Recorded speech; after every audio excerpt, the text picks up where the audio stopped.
With flexAI's browser-based monitoring feature, you can easily monitor any step in your audio chain directly on your local computer. For example, in this auto mixer, each block has a small speaker icon. Clicking it creates a web stream that plays back the output of the respective process. This monitoring stream is independent of the flexAI audio system.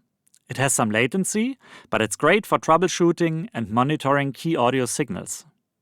The best part, every block in each processor provides this output and no extra software is needed. Just a browser connection and you can set up a monitoring path almost anytime.